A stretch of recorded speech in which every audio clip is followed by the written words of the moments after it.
Welcome to Bang Bang Bang.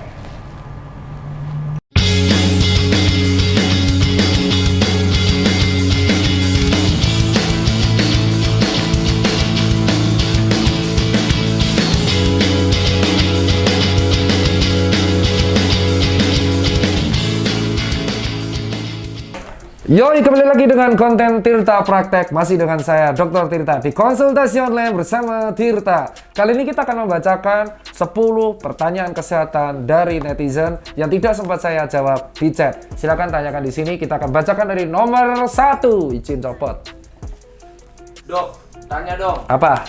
Dulu kan waktu SMA diajari kalau gula itu juga bisa jadi sumber energi. Lah, tapi kalau misal emang lagi sakit gitu, bagus gak kalau minum gula? Maksudnya biar tetap menjaga energi di tubuh kita biar gak lemes. Bisa-bisa dijawab ya dok komenku. Nah, ini pertanyaan yang sangat bagus. Pada waktu kita SMA, kita diajarkan bahwa gula adalah sumber energi. Tapi kenapa ketika sakit ada campaign yang puasa rendah gula? Nah, jadi gini. Gula dan merupakan sumber energi. Betul, ketika nanti dia dipecah menjadi NADH dan ATP. Langsung, dan energi itu harus dipakai. Kalau energi tersebut tidak dipakai, maka akan disimpan menjadi cadangan energi. Cadangan energi tersebut bisa disimpan dalam darah ataupun diatur oleh yang namanya insulin. Nah, kalau misalkan kita tidak bergerak atau sedentary lifestyle, yang terjadi adalah gerakan kita terbatas, otomatis kita intake-nya sama, tapi energi kita keluar dikit. Sehingga glukosa-glukosa ataupun gula-gula yang nggak kepake disimpan semua jadi cadangan energi yang mengakibatkan gula darah kita menjadi tinggi. Itulah yang terjadi. Nah, ketika kita sakit, kalau Anda gula darahnya normal, maka intake-nya tuh secukupnya, bukan banyak. Karena tubuh kita itu ibarat bensin, ibarat mobil. Misal kamu memakai sebuah mobil, itu kapasitas bensinnya adalah 40 liter. Maka kamu harus memberikan 40 liter. Bisa nggak kalau kamu memberikan itu langsung 100 liter? Tidak bisa. Yang terjadi adalah tangkinya bludak. Seperti manusia. Bisa nggak? Kapasitas kita let's say cuma 40 liter terus kamu memberikan gula lebih. Enggak kan? Gula lebih, nggak bisa. Maka makanan yang bagus adalah makanan yang seimbang. Jika terjadi satu piring makanan seperti ini harus dibagi 3. Harus seimbang. Nasinya, komponen protein, komponen sayur, dan vitamin. Harus seimbang. Jadi bukan 4 sehat 5 sempurna lagi, tapi gizi seimbang. Kalau yang terjadi di pasien yang gula darahnya tinggi atau diabetes atau obesitas, nasinya maruk bu segini dulu. Atau kalau Daniel tuh nasinya porsi kuli.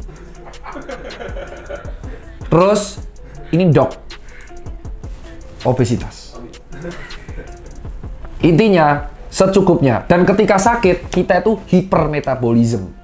Dan kita lebih membutuhkan ketika sakit adalah protein. Karena banyak sel tubuh kita yang rusak. Sehingga ketika sakit, komponen, kalau kita normal ya, komponen gula kita kurangin, proteinnya kita tambah, seratnya kita tambah.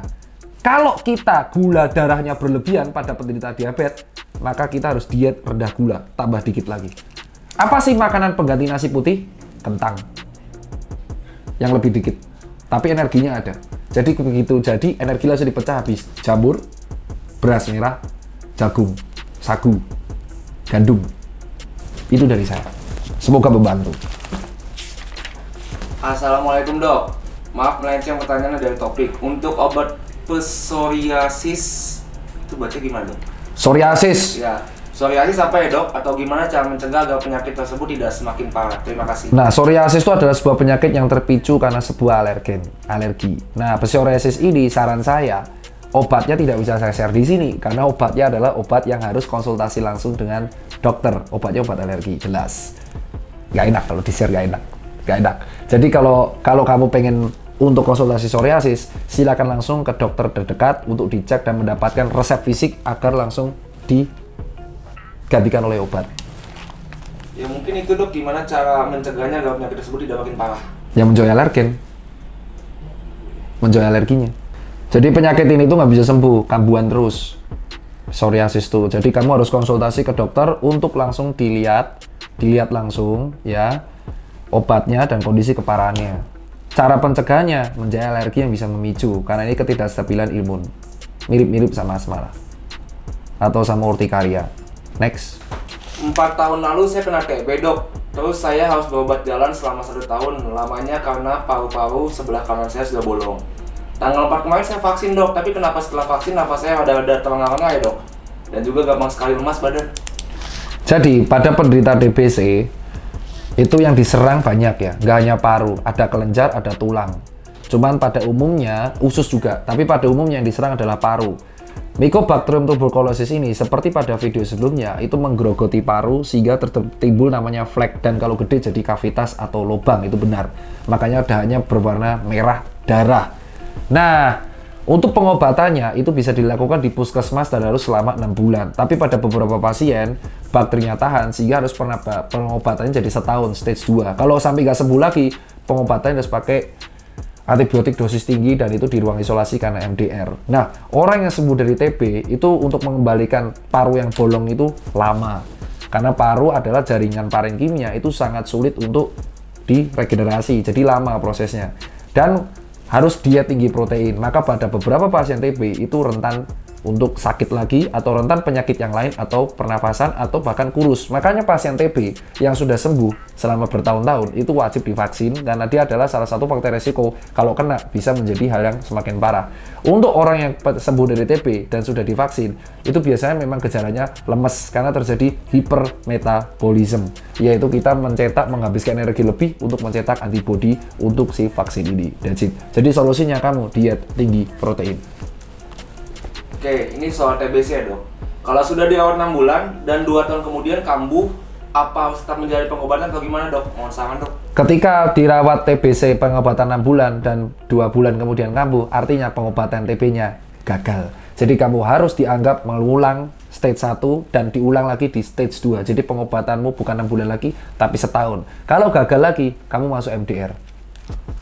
Sorry dok, revisi. Ini pertanyaannya 2 tahun kemudian. Ya, 2 tahun kemudian dianggap gagal. Jadi Kambuh. ulang, dok. Dari TB yang ulang. Jadi kamu pengobatannya kalau kena lagi bukan 6 bulan. Setahun. Berarti reinfeksi. Bahaya. Lu juga gitu kan? Gagal. Gua langsung gagal 6 bulan, lanjut lagi 6 bulan. Jadi setahun. Oke. Dok, tolong jelaskan bedanya paparan dan infeksi. Jadi gini, paparan itu misalkan aku kena cahaya matahari, aku terpapar. Tapi apakah kalau aku kena cahaya matahari kulitku langsung terbakar jadi merah-merah? Enggak. Bisa jadi kalau aku pakai sunscreen, kulitku nggak akan merah-merah terbakar. Nah, kalau misalkan aku terpapar matahari terlalu lama, aku akan bisa terbakar kan? Nah, infeksi itu kayak gitu. Terpapar tuh ibaratnya kita kepapar matahari terus. Nggak tentu terbakar. Tapi kalau kita terlalu lama terpaparannya, kita akan jatuh ke dalam fase terbakar. That's it, infeksi. Jadi kita terpapar virus terlalu sering, akhirnya virus tersebut bisa menjebol pertahanan tubuh kita dan bereplikasi. Itu bedanya. Dok, mau tanya, ibu saya kalau tersedak itu nafasnya langsung kayak tersumbat bunyi ngik-ngik. Ya jelas namanya tersedak kok. Kayak kehabisan oksigen itu. Ya jelas kehabisan oksigen anjir. Ini pertanyaan yang konyol sekali. Jadi Kenapa ya, Dok? jadi Bisa ini kerongkongan, ini jalur kerongkongan, ini tenggorokan. Dia dipisahkan namanya epiglotis. Tapi pada orang yang pernah dengar edukasi, tolong dong jangan bicara sambil makan.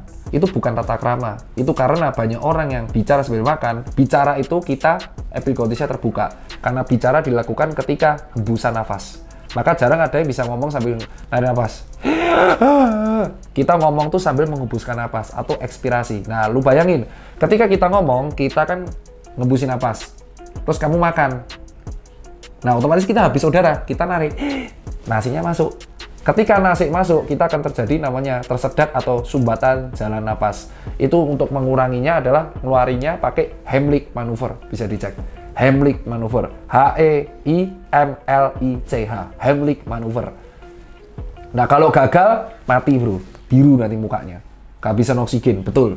Dan ada yang namanya kalau pada bayi, dia tersedak ASI, jadinya pneumonia aspirasi.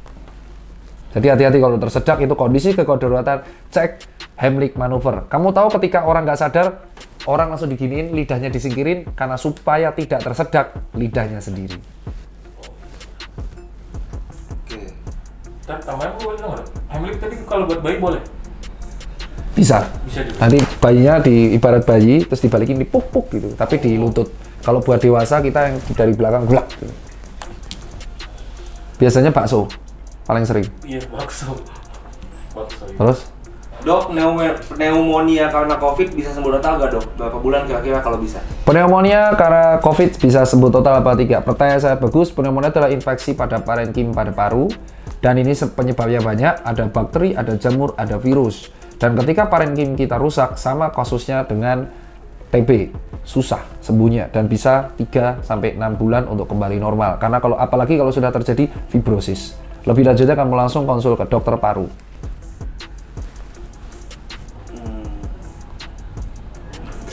Oke. Dok, saya hampir sebulan sesak napas kemudian batuk. Tapi kambuhnya kalau beberapa malam saja, kalau pagi, siang, sore nggak kambuh. Tapi kalau malam itu sesak napasnya sampai ngep-ngepan banget. Hampir sebulan lebih saya mengalami hal tersebut ke dokter vonis asma. Tapi apa perlu saya ronsen ya dok, supaya tahu pasti saya asma atau apa? Kalau asma kan biasa dari kecil ya dok. Tapi saya kok usia 40-an baru tahu punya asma, baru kambuh kemarin gitu. Nah, jadi gini. Asma dan bronkitis kronis itu adalah sebuah kondisi yang sangat mirip. Asma itu terjadi dari kecil ketika kita ada namanya alergen, ada reaksi autoimun atau reaksi alergi yang menyebabkan penyempitan pada bronkus. Nah, ketika Anda terjadi pada usia 40 tahunan, berarti faktornya mungkin ada 3. 1, baru kambuh di 40 tahunan karena paparan alergi. Kedua, paparan asap pabrik atau asap polusi kendaraan sehingga menyebabkan bronkitis kronis. Atau ketiga, Anda merokok sehingga membuat asap terlalu banyak. Tiga-tiganya ini bisa menyebabkan bronkitis kronis yang gejalanya yang Anda sampaikan, yaitu dahak putih pada waktu pagi hari dan sering batuk pada waktu malam. Kenapa pada waktu malam? Karena pada waktu malam pernafasan kita autonom.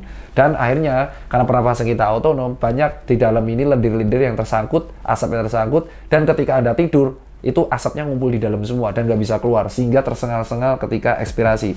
Solusi satu-satunya adalah stop dan jauhi dari paparan asap-asap, dan Anda membeli obat-obatan untuk pengurang kayak salbutamol dan teman-temannya sesuai dengan dosisnya dokter paru, dan Anda harus konsultasi terus-menerus karena nggak bisa sembuh. Dan jangan lupa, diet tinggi protein dan olahraga rutin tiap hari. Dada bagian tengah saya sakit nih dok dari kemarin, itu kenapa ya dok? Dada bagian tengah tuh di sini, ini adalah ulu hati. Nyeri di ulu hati di sini ada banyak. 1, nyeri pankreas atau nyeri empedu bisa kayak gini juga, tapi melenjalai ke bahu. Nyeri ulu hati juga bisa berakibat dari nyeri hepar, radang pada hati, kayak sirosis, fatty liver, karsinoma, atau juga dari lambung, gastritis, GERD, dispepsi, atau juga bahkan bisa nyeri pada jantung, itu juga bisa karena nyembari ke sini. Cuman yang patut kalian tahu adalah 1, apakah ada kembung atau tidak? 2, apakah nyeri tersebut menjalar dari dada ke bahu ke tangan, karena ini adalah gejala jantung. 3, apakah berdebar-debar dan nyerinya itu kayak gajah? Atau keempat, disertai dengan linglung, gelier, dan keringat dingin, ini bisa jadi lambung. Kelima, apakah ada rasa panas atau rasa sesek, ampek, atau tiba-tiba keluar dari sini pahit, itu GERD. Jadi Anda yang merasakan, dan kalau tidak sembuh, ya, dan Anda bisa ke IGD, nanti bisa dicek di obat, dan diberikan obat di sana, injeksi. Pertanyaan terakhir nih dok, TBC dengan flek paru-paru sama nggak dok? Sama. Flek paru-paru adalah nama lain dari penyakit tuberkulosis. Selesai kan? Udah selesai dok. Itu aja 10 pertanyaan dari netizen. Kalian kalau nggak mau konsul lewat WA saya, bisa langsung konsul di kolom komentar ini. Nanti kita akan pilih 10 pertanyaan mengenai kesehatan tiap video ini dibuat gratis. Dan sekali lagi, jangan pernah membeli antibiotik sendiri. Dan jangan pernah self-diagnose, itu berbahaya. Anda punya aplikasi telemedicine, manfaatkan. Jika Anda nggak punya, langsung datengin dan puskesmas sekitar Anda. Itu aja dari saya, lebih baik mencegah daripada mengobati. Salam sehat, Dr. Tirta. Buset.